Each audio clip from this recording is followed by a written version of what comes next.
Ir galiausiai visa ta verslo situacija mane pačią pradėjo žudyti, mano sveikatą, mano ten santykius su kitais žmonėmis. Jisai tiesiog 2 metus pas mus atidirbo, tai praktiškai visą laiką jisai įmonę, galime sakyti, griovė iš vidaus. Ryte atsikeliu ir vat su tą mintim, oh my god, kas čia vakar buvo, čia yra tiesiog emocija, tas dalykas, kas man patinka. Ir tiesiog tokios pamokos tave užgrūdina. Tai bandė tave įtikinti, kad tau jo reikia. Bet verslas yra verslas.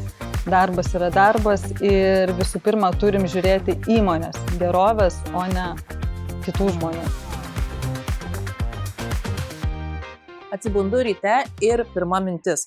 Vakar išleidau 1000 eurų vakarėliui ir jis taip blogai baigėsi. Bet antra mintis. Vakar išleidau 1000 eurų vakarėliui ir sužinojau visą tiesą. Cituoju mūsų šiandienos verslo isterijų heroję Andželiką. Taip, Andželika yra smulkaus verslo savininkė, Šroto savininkė ir ji šiandien dalinsis isteriją apie toksiškus santykius su darbuotojais. Tad jeigu norite sužinoti patarimų, aukso vertės patarimų, ko tikrai nedaryti įsidarbinant darbuotojus ir kaip greičiau atpažinti, kad jie yra toksiški, būtinai pažiūrėkite šią laidą iki galo. Na, o dabar, Andželika, kviečiu tave trumpai prisistatyti ir papasakoti apie save. Tai turiu įmonę, Autospela vadinasi, ir pas mus po vienu stogu, po vienu pavadinimu yra 2 veiklos, tai yra automobilių ardymas, liaudiškai Šrotas, ir automobilių servisas. Tai esam kol kas mažas verslas, maža įmonė, plius minus visada 10 žmonių kolektyve būna, bet dramų užtenka. Tai gal tada ir grįžkime į tą laiką, kada buvo įvykusi ta drama, apie kurią šiandien, ta isterija verslo, apie kurią šiandien ir norime pakalbėti. Tai savo socialiniuose tinkluose, socialinių tinklų paskyroje rašei, kad buvai naivi mergaitė vyriškame versle. Tai gal gali daugiau papasakoti apie tą incidentą ir apie tą verslo isteriją, kuri tave ištiko? Tai iš tikrųjų gal dar reikėtų šiek tiek priešistorės, apskritai koks buvo mano gyvenime, turbūt bardakas, taip sakant, ir aš nesupratau, kas vyksta. Tai mūsų įmonė atsidarė prieš beveik 5 metus, tai buvo COVID laikotarpis, jau sudėtingi laikai prasidėjo ir mes pirmus metus kaip ir krapštėmės po truputį, mažai žingsneliais, nes prasidėjo karas, visos sankcijos labai smarkiai mūsų visą rinką veikia, bet kažkaip krapštėmės po truputį ir tada po kokių 2 metų viskas atrodo ne tai, kad sustojo, bet viskas negerai buvo. Aš kažką darau, bet vis tiek nieko nesigauna, mes į priekį nejudam, mes užstrigę ir galiausiai visa ta verslo situacija mane pačią pradėjo žudyti, mano sveikatą, mano ten santykius su kitais žmonėmis, kol aš galiausiai daėjau iki perdegimo. Atėjo tokia diena, kai aš tiesiog nebegalėjau atsikelti iš lovos fiziškai, nes man permušinėjo širdį, aš visa kračiausi, sukosi galva. Ir mane tada draugas tiesiog nuvežė į privačią kliniką, man padarė lašelinę. Aš iš karto atsipeikiau po tos lašelinės gavus įvairių mikroelementų ir tada supratau, kad reikia aiškintis, kas čia vyksta mano šitam gyvenime. Aš pradėjau liaudiškom priemonėm, tada be jokių vaistų, tiesiog taisyti savo sveikatą po truputį, viskas ėjo geryn. Bet vis tiek gyveni ir jauti tą kažkokią įtampą. Ir nesupranti, kas yra. Atrodo, kaip ir viskas gerai, bet kažkas ne taip. Jauti, kad kažkas ne taip. Ir neatrandi tos visos problemos. Ir galiausiai gavosi taip, kad man visada atrodė, kad mūsų kolektyvas tikrai yra neblogas. Faini žmonės yra, kas su manim dirbo nuo pat pradžių, iki šiol dirbo. Būdavo visokių niuansų, būna ten kažkas ant kažko pasako, kažką, tai taip liaudiškai tariant pastumia, bet kažkokių didesnių aš nejausdavau. Jausdavau, kad kažkas vyksta, bet konkrečiai, kad paimčiau už rankos, pagaučiau, nieko tokio nebuvo. Ir mes padarėm įmonės vakarėlių. Aš tave norėjau sustabdyti, kai būna ta moteriška intuicija, ar ne? Taip. Kad jaučiasi, kad kažkas ne taip, bet neaišku, kas. Taip. Gerai. Ir įvyko vakarėlis, dieną mes pramogavom, viskas tvarkoj, po pramogų visi nuvažiavom į kavinę, gražiai pasėdėjom, pavalgėm Ir paskui dalis kolektyvo, taip sakant, į aptarį.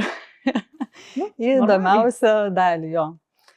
Buvo tenai gal pusė kolektyvo, tikrai ne visi žmonės.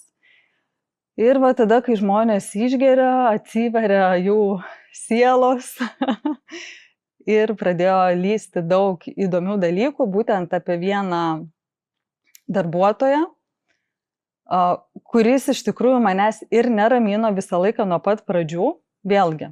Vėlgi ta moteriška intuicija. Taip. Ir vėlgi aš nieko blogo negalėjau pasakyti, jisai darbuotojas buvo labai geras. Labai geras užduočių vykdytojas, jisai buvo iš tų retų žmonių, kur jam pasakai ir tau nereikia galvoti, ar jisai padarys, nereikia perklausti, tu tiesiog žinai, kad jeigu pasakei, bus padaryta. Nu, idealiai iš toj vietoj.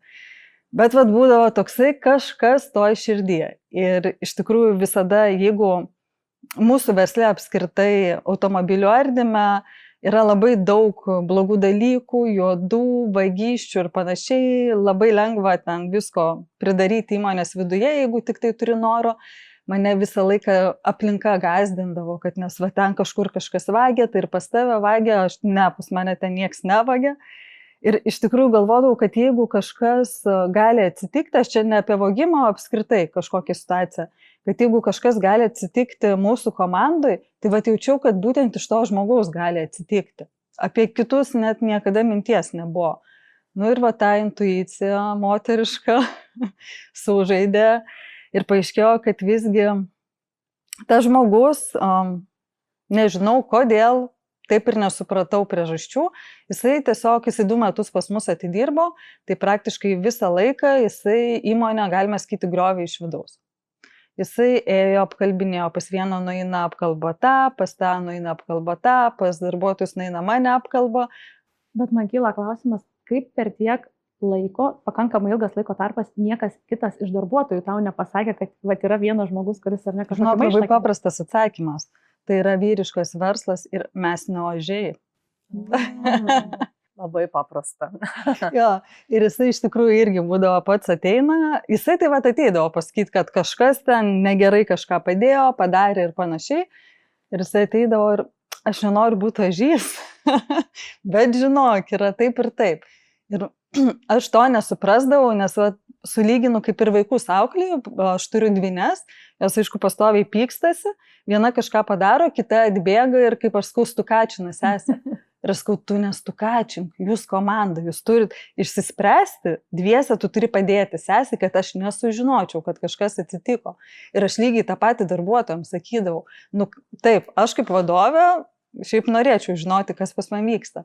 Bet jeigu tai yra kažkokia smulkmena, ten, nu nežinau, kaip pavyzdys, mes internetu prekiaujam. Tarkim, pavėlavo išsiųsti krūvą siuntų, mes ten gausim velnių nuo klientų ir panašiai, tai tu neik stukačint, o tu padėk savo kolegom išspręsti tą situaciją, kai tik į manęs net nedaitų ir visi bus laimingi. Bet, nu, vat, pasirodo, yra kitokių žmonių. Tai va, jisai karts nuo karto ateidavo, paskūsdavo kažką ir aš vat, numesdavau, sakau, nu gerai, nekreip dėmesio. Ant jo kartais man ne tai, kad vat, ateidavo ir sakydavo, jisai tą ir tą ten šneka, bet taip mūsų žodžiais gal namiokus mėtydavo. Ir aš vėlgi nekreip dėmesio, mes skirtingi žmonės, aš gal per daug netgi dėmesio skiriu į žmonių tarpusavio santykius komandoje. Ir visada va, tai va, laviruoju tarp visų, bandau ten visus sutaikyti, kad visi susidraugautų. Ir dažnai sakau, kad nu, mes skirtingi žmonės, jis toks yra, priimk kitokį. Bet nu, turbūt ne visada reikia priimti. Tai čia turbūt buvo mano klaida, kad priimdavau visus žmonės tokius, kokie jie yra ir pati bandydavau prie jų prisitaikyti. O kokį konkretų galėtum pasakyti, vieną iš pavyzdžių, kaip jis tą maištą keldavo, tas darbuotojas?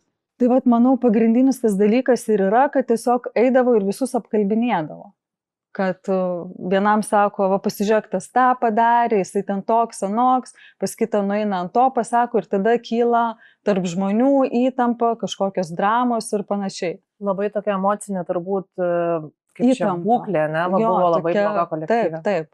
Nors aš visada stengiuosi, kad žmonės norėtų eiti į darbą, kad jiem tai nebūtų kančia ir kad visiems būtų faina, bet aš bandžiau tą sukurti ir tuo metu buvo tai griaunama iš vidaus. Tai Bet apie tą kulminaciją dar galim šiek tiek pakalbėti. Tai to vakarėlio metu ir išsiryškino va ta visa istorija, būtent, kad tas žmogus vienas visą kolektyvą greuna, ar ne? Iš vidaus. Ir po to kokius sprendimus priėmė.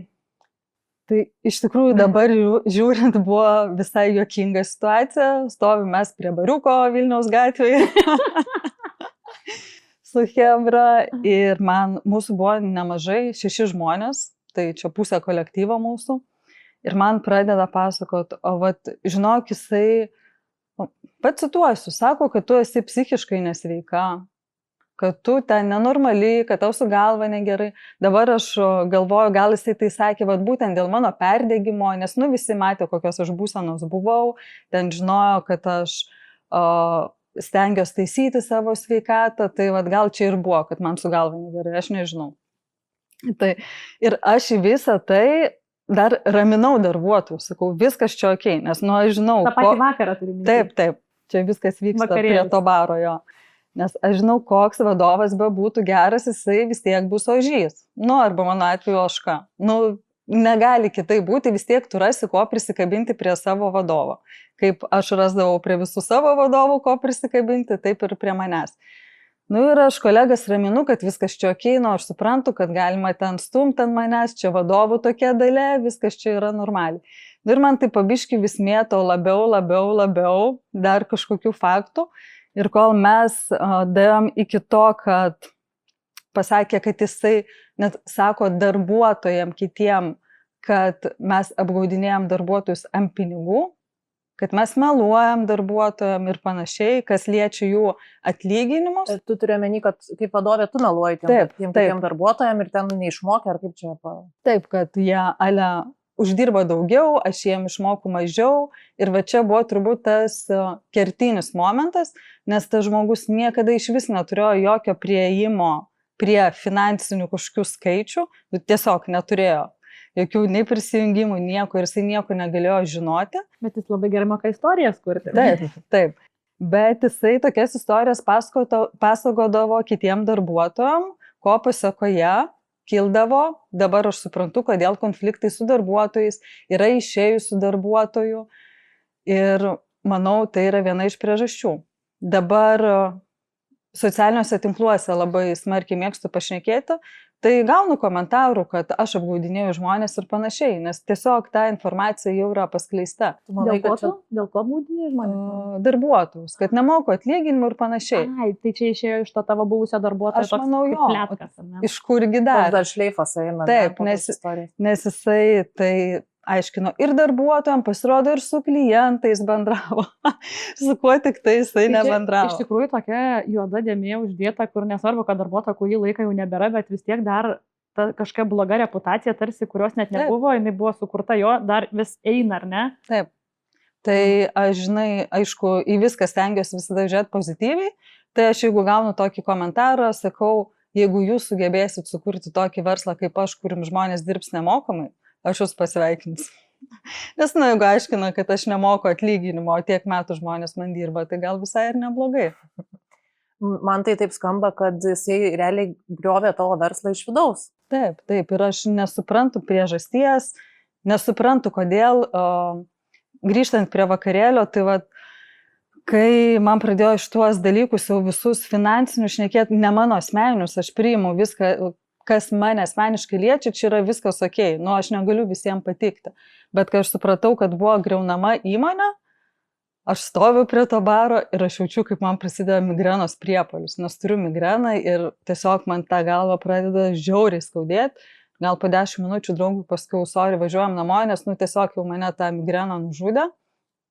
Nuvažiavam namo, nuėjau miegot, ryte atsikeliu ir su tą mintim, oh my god, kas čia vakar buvo, ir taip ir pagalvojau, kad išmečiau 1000 eurų, taip gaila pasidarė, kad aš norėjau faino vakarėlio, jisai man kainavo 1000 eurų ir baigėsi taip. Ir paskui nušaus mintis, aš investavau 1000 eurų ir dabar galiu daryti pokyčius įmonėje, nes žinau, kame buvo bėda. Net ir painai, būna. Jo, tas universitetas gyvenimo, kurio nenusipirksi realiai universitete, tik per praktiką. Taip. Ir tai čia vakarėlis buvo šeštadienį, pirmadienį iš pat ryto atvažiavom į darbą, iš karto šį pasikviečiau pašnekėti, kas buvo įdomu, kad aš jo klausiu, ar aš kada nors tave ar kažką kitą apgavau ant pinigų, kaip sako, ar dar kažkaip. Sako, ne. Sakau, o kodėl tu taip su manim elgiesi, su mano mylimais žmonėms, su mano įmonė ir panašiai? Sako, aš nežinau. Tada aš supratau, kad aš neturiu apie ką šnekėti, tiesiog mes išsiskyrėm, aš jo paprašiau pamiršti iš vis, kad aš egzistuoju. Ir realiai apskritai norėjau niekada gyvenime neprisiminti iš tos istorijos, bet, nu va, jūs pakalbinot. Bet norėjau paklausti, taip gražiai ir išsiskyrėt ir jisai tikrai taip, nu, ate Andželika, ate viso gero. Taip. Taip, Ir taip pasibaigė? Taip. Daugiau nebuvo iš jo jokių Incidentų po to, kai išdarbino. Su manim tiesiogiai ne, viskas. Tik ta šleipas Taip, kažkoks. tik tai per aplinkų jisai ten ir su darbuotojais bandė šnekėti, jisai pas klientus važinėjo. Po to, kai išdarbinai? pas jūsų klientus. Taip, taip. Tai ką jis pasakojo? Nu, Aš nežinau, nu visokias nesąmonės, tiesiog stūmė ant manęs, kad ten šiokia, anokia, psichinė ir taip toliau. Tai aš nesuprantu, koks to tikslas yra. Tai dabar, Andželika, tavo, pavyzdžiui, ir net, sakykime, dabar baimė įsidarbinti naujus darbuotojus po tokios isterijos, nu turbūt buvo išaugusi gerokai. Kaip šiai dienai tu atsirenki darbuotojus, gal turi receptą kokį tai išradusi, su kuriuo galėtum pasidalinti, tiksliau, kuriuo galėtum pasidalinti ir su kitais smulkiais verslais, nes manau ir jie susiduria su tom problemom įsidarbinant darbuotojus. Iš tikrųjų esu labai gerai atradus, labai pigų ir gerą receptą. Tai yra socialiniai tinklai, bet tai yra tavo asmeniniai socialiniai tinklai, ką aš ir darau paskutinius metus, labai smarkiai juose esu, daug komunikuoju. Ir pliusas yra tas, kad žmonės aplinkui mato tave, tavo įmonę, mane tai ten kaip nulupta, visi mato, darbuotojų rodau mažiau, bet irgi yra šiek tiek mūsų darbuotojų, mūsų veiklos, įmonės, mūsų politikos, pažiūrų. Buitekas. Taip, mūsų buitekas, grinai, ir žmonės iš šono mato ir jau jeigu jiem tinka mūsų vertybės, jie nori būti su mumis ir jie netgi patys parašo. Aš iš tikrųjų pastoviai gaunu žinučių, kad gal ieško darbuotojų, net neieškodama. Aš anksčiau netgi pasikviesdavau, kai buvo pirmi atvejai, tiesiog pasikviesdavau žmonės pašnekėti, net neturint darbo vietos, ir kad pažint žmogų ir jeigu viskas ok, tai aš išsisaugau jo kontaktus ir kai atsiras darbo vieta, aš jam pasiūlysiu. Dabar aš jau net nebesikviečiu, nes jų yra labai daug, bet pusė kolektyvo dabar pas mus yra būtent atėjusių iš socialinių tinklų.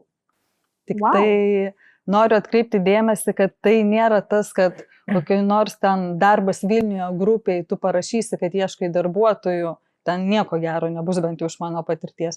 Tu turi būtent per savo socialinius tinklus tą komunikuoti. Per tą buiteką, per tą rodymą, kaip tu ar nedirbi. Taip. Ir manau, šitoje vietoje netgi atsifiltruoja, tarkim, mūsų tas darbuotojas, apie kurį čia kalbėjau, aš manau, kad jisai, taip mūsų žodžiais tariant, yra ne mūsų vaibo žmogus. Pas mus yra jaunas kolektyvas, visi tokie prie bairio, faini, nučiuožia, nu tokia, gal sakyčiau, labiau gal net europietiška įmonė, negu Lietuvoje dar daug tokių yra senų pažiūrų. Pas mus yra kitaip. Ir va, tas žmogus, man atrodo, netgi tas vaibas yra biški kitoks. Ir va, žmonės matydami mus iš šono, jau atsifiltruoja, kai ką mes durniai kažkiek atrodom, nesąmonės darom, kodėl jūs penktadienį pusę dienos nedirbo, to ten bendrus pietus gaminat ir panašiai, kažkam tai yra nepriimtina ir jie gyvenime net neis pas mus, o kitiem tai yra faina. Tai aš dar tik vieną dalyką noriu paakcentuoti, turbūt kas man labiausiai iki šiol, vat, ką mes kalbame, užstrigo ir kaip tokią akcentą ir žinutę irgi perduoti ir kitiems smulkaus verslo savininkams, tai yra apie tai, kad jeigu matau red flagą su darbuotojais, kad jau kažkas ne taip, ta intuicija, kaip mes kalbam, ar ne, tai gal nelaukim tų metų, ar ne, ar 2. Taip, taip.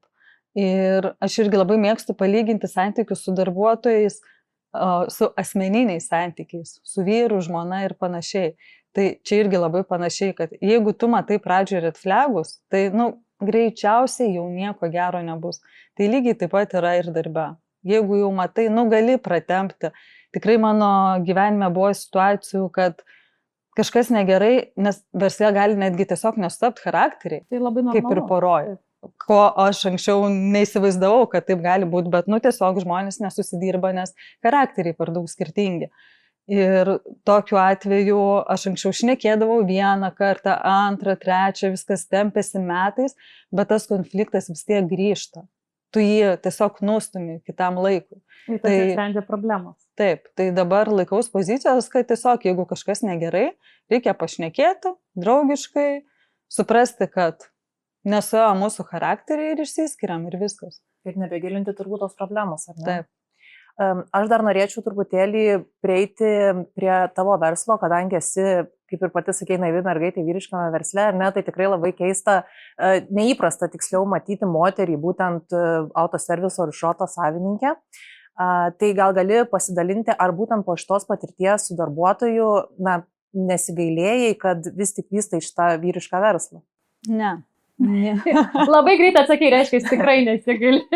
Ne, iš tikrųjų niekad nesigailėjau ir aš žinau, kad tai yra mano, nežinau, keistai skambės, šrotas yra mano pašaukimas. Visiškai nekeistai.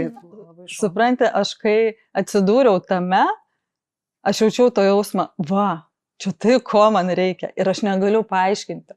Mane žmonės klausia, kodėl tau tai patinka, kodėl tau faina. Aš nežinau. Čia yra tiesiog emocija, tas dalykas, kas man patinka. Ir tiesiog tokios pamokos tave užgrūdina ir toliau gyveni. Ir nežinau, ir man atrodo, kad tik tai, nežinau kaip čia gražiai išsireikšti, ne savo žodžiais, charakteris tik stiprėja nuo visų šitų dalykų. Ir iš tikrųjų net mąsčiau visai nesenai apie situaciją, kodėl man jeigu kenkia, tai vyrai kenkia. Aš aišku vyriškam versle, bet galvoju, jeigu man kažkas pasakytų, tavo verslas gali išgyventi tik su tą sąlygą, jeigu tu dabar nukonkuruosi kitą verslą. Išsirink verslą, su kuriuo tu kovosi. Aš išsirinkčiau vyrą. Nes, aš aišku nenoriu kažkaip ten nužeminti moterų ir panašiai, bet aš galvoju, vyrai, negi jūs nesuprantat, kad mūsų gyvenimas yra taip sunkus. Ta prasme, vaikai ant kaklo. Mano atveju, kai visa šita situacija buvo problemos su buvusiu vyru. Kolegos visą tai puikiai žinojo, ta prasme, mane ten daužė gyvenimas iš visų pusių. Tai tu moteris terminatorė. Ir atsiranda dar vienas vyras, kuris dar tau ten iš vis ne į temą. Tai aš galvoju, vyrai, kas su jumis yra? Jie turėtų, man taip atrodo, turėtų mane žiūrėti vis tiek kaip į silpnesnę kažkokią, gal padėti net kažkur norėtų, nes tikrai yra labai daug, dabar turiu kolegų, pažinčių vyrų, kurie man padeda, mes vieni kitiem padedam, bendravom ir viskas gerai, bet iš kur atsiranda tie, kurie dar nori tą moterį, kuriai ir taip nėra lengva dar nuskriausti, man tas labai keista. Ir man gyvenime nekiltų mintis skriausti moters, jeigu skriausčiau, tai vyrą. Dar truputėlį grįžkim akimirkai į tą visą incidentą ir fokusą į tą darbuotoją, ar ne? Tai apie tą intuiciją šiek tiek jau pakalbėjom, kad čia akcentas. Pamatom red flagą ir iš karto jau galvojam, ką darom, galbūt apie kitą darbuotoją, integraciją ir panašiai. Dar paakcentuok, kada buvo tas pats pirmas red flagas, kada supratai dar, jeigu gali uždėk akcentą, čia labai svarbu. Man gėda. Per darbo pokalbį. Net jau tada, ar ne? Taip, iš tikrųjų jaučiau, kad kažkas čia ne taip, ir negaliu paaiškinti. Tas darbo pokalbis iš tikrųjų užtruko gal 3 valandas. Tas žmogus yra žiauriai šnekus. Tai bandė tave įtikinti, kad tau jo reikia, ar ne? Nežinau kaip, bet jisai iš tikrųjų labai profesionalų įspūdį paliko, jisai ir darbo patirties tokios turėjo mum tinkamos. Tai mes ten gal 3 valandas pašnekėjom, aš ten gražią formą jau bandžiau išvaryti, nes man dirbti reikia. Ir jis jau kitą dieną atėjo dirbti. Ta prasme, čia įvyko viskas žaibiškai. O tai per tą patį darbo pokalbį, ar tiesiog intuicija sakė, kad nereikia jo darbinti, ar buvo konkrečiai jau iš jo žodžių matei kažkokių, kad vis tik jisai netinka? Ne, man buvo gal intuicija tame, kad žmogus labai fainas, jisai viską labai moka, jisai žino geriau už tave ir jisai gal nori tai pateikti kaip profesionalumą, Bet iš kitos pusės, tokie žmonės labai kategoriški atrodo ir nežinau, ar aš ten atėjus į darbo pokalbį pradėčiau aiškinti, kokia aš ten, nežinau, kad aš geriau už direktorių žinau ir panašiai. Aišku, dabar neatsimenu, gal nebuvo, kad jis ten aiškino, kad geriau už mane žino, bet toksai, jisai buvo pernelyg užtikrintas savimi, turbūt va tai va. Tai va tas tave jau nuo pat pradžių ir Tas man buvo red buvo flagas dėl to? kabliukas, jo, tas buvo red flagas. kad per daug pasitikė savim. Jo. O sakyk, kaip reagavo pati komanda, kai jau viskas išaiškėjo per to Vilniaus gatvėje prie to baro ir kaip jisai išėjo iš darbo, kaip pasikeitė visa atmosfera komanda? Čia šiaip iš tikrųjų irgi žiauriai geras bairis. Tai buvo pirmas, pavadinkim, grupinis atleidimas iš darbo. Nežinau, kaip tai pavadinti, bet Gerai sugalvojai. pirmadienį, kad jį atleis iš darbo, žinojo visi išskyrus jie. Nes aš pašnekėjau su visais, aš galvojau, gal aš kažką netaip suprantu, nes vėlgi turiu, kaip mes daugelis, tokį įprotį kaltinti save ir ieškoti, ką tu negerai padarei. Ir aš po šitos situacijos peršnekėjau su visais kolegom, kai aš jam pasakiau, kas įvyko, netgi tiem, kurie ten nedalyvavo, jau tame afteryje vadinamam, pradėjo dar daugiau lysti dalykų viskų. Čia dar jo tai buvo, tas tą pasako ir, žodžiu, aš su visais pašnekėjau ir pasakiau, okei, pirmadienį jo nebebus, kad, mums būtų lengviau gyventi. Ir kai jį atleidau, mes gal pusę metų su Hebra sėdėdavom darbe ir tokia ramybė. Ir aš irgi negaliu paaiškinti, atrodo, veiksmas vyksta, darbų yra, ten gyvenimas vyksta, bet tokia ramybė viduje. Ir visi vaikščiodam ir nesuprantam ir šnekam, kažkas čia keisto, koks keistas jausmas tokios ramybės. Tai dar turbūt labai įdomu paklausti, kaip elgtumėsi, jeigu tokia situacija pasikartotų, bet turbūt jau ir taip aišku, kad tiesiog greičiau sprendimus priimtum. Ar turi dar kažkokį kitokį pamastymą apie tai? Turbūt greičiau priimčiau sprendimus, nes, kas brangiausia yra laikas. Aš supratau, kad tuos 2 metus įmonė ir aš kartu su įmonė ėjom į dugną, nes po to, kai atsisveikinom su žmogum, tai ir aš pati ir susitvarkiau sveikatą ir viskas man kilo į viršų ir mano veikla, ir įmonės veikla, ir viskas nušvito kitom spalvom. Tai manau, kad tiesiog taupyti savo laiką. Ir iš tiesų kartais taip gyvenime nutinka, kad tai, kas atrodo akivaizdu ir yra arti ta problema, tai buvo labai arti kiekvieną dieną vaikščio, tai kas triggerino, nepaisant to, kad tikrai tas žmogus nėra blogas, ar net tiesiog, kaip sakai, nesueina energijos ar ne komandai, bet vis tiek mes kažkur atsakymų ieškom toli dažniausiai, arba iš vis jų tarsi ignoruojam juos, turbūt reikėtų dažniau tiesiog pagalvoti, kas mano aplinkoje yra. Ir gal iš tikrųjų mano aplinkoje, ar ne, žmonės prasičekint dar kartą. Nes kaip sakai, nuo pat pradžių, realiai, nuo pat pokalbio, darbo pokalbio pradžios jau tu dvėjoji. Aš tai manau, kad mano atveju dar yra bėda, kad aš visada norėdavau būti visiems gera. Ir aš visada galvojau, kad jeigu aš žmonėm būsiu gera, tai su manimi irgi bus jie geri. Ir aišku, dažnu atveju tai pasiteisina, bet reikia suprasti, kad ne visada pasiteisina ir kartais geriau nebūti geru, nes neaišku, už ką gausi atgal negero. Ir ką turbūt, Andželika, palinkėtum darbuotojų paieškos tematikoje smulkaus verslo savininkams, kaip jiem priiminėti tuos sprendimus ir kaip jiems šitokias situacijas nemalonės išgyventi, nes tikrai nėra smagu pasakyti, aš tave atleidžiu. Ir man pačiai, nežinau, gyvenime teko susidurti, labai sunku yra tas žmogiškas faktas, kaip sakai, tu buvai per gera, bet mes ypatingai moteris, gal to tokio vyriškoj profesijai frote, žinai, dar vyras tai ateitų, žinai, sakytų, you are fired, žinai, tu atleistas, tu blogai dirbi, o moteris, žinai, nelabai, tu čia gerai dirbi, bet dar pabandom, gal savaitėlę, dar pusę metų, ir žinai, tas toks moteriškumas, ta atjauta, ir palinkė kažką taip aiškiai, užtikrintai ir kad sakytų, Andželika pasakė, pasinaudosiu. Rezimuojant taip visą tą tavo patirtį, rezimuojant, ką galėtum palinkėti kitiems būtent tokioje situacijoje, be to, kad reikia labai klausyti savo nuojautos, be to, kad reikia išeiti į Vilniaus gatvę dažniau, ar ne? Dabar dažnai išeinam. Tai turbūt, gal čia taip ir ne visai gražiai skambės, gal šiek tiek egoistiškai. Manau, kad būtinai turim visi iš visų pusių tikrai išlikti žmonėmis, bet verslas yra verslas. Darbas yra darbas ir visų pirma turim žiūrėti įmonės gerovės, o ne kitų žmonių. Turbūt taip. Labai gera pabaiga. Gerai, o mes turbūt iš savo pusės Padėkosim tau, kad atvykai ir norime įteikti savo partnerių Be-Swift dovanas. Taip, miela.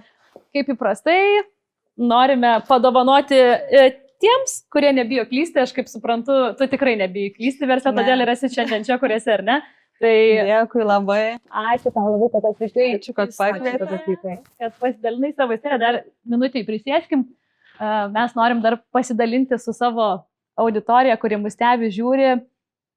Pasakyti, kad kviečiame jūs dalintis savo verslo isterijom, taip kaip Andželika, ar ne, paprastas, smulkus verslas, kiek 10 darbuotojų, šiek tiek galbūt daugiau, problemų nutinka įvairiausių, bet šita tinklaladė yra skirta tam, kad mes dalintumėmės patirtimis, kad mes tokiu būdu stiprintume vieni kitus, palaikytume ir nebijotume turbūt daryti klaidų ir vieni kitus kartu drąsinti. Ir iš jų mokintis, taip? Taip, žinoma, iš tų klaidų mokintis ir iš visų tų patirčių. Tai ir aš gal dar pridėsiu, kad jeigu patiko šitas epizodas, tai paspauskite patiktuką, paspauskite laiką, taip pat pasidalinkite su savo draugais, kolegomis, kam tai gali būti aktualu ir nepamirškite prenumeruoti mūsų kanalą. Taip, ir būtinai dar kartą pasikartosiu, parašykite mums savo verslo isteriją ir mes būtinai jūs pakviesime čia ant šios nuostabios mano sofutės. Komentuokite verslo isteriją po šiuo įrašu.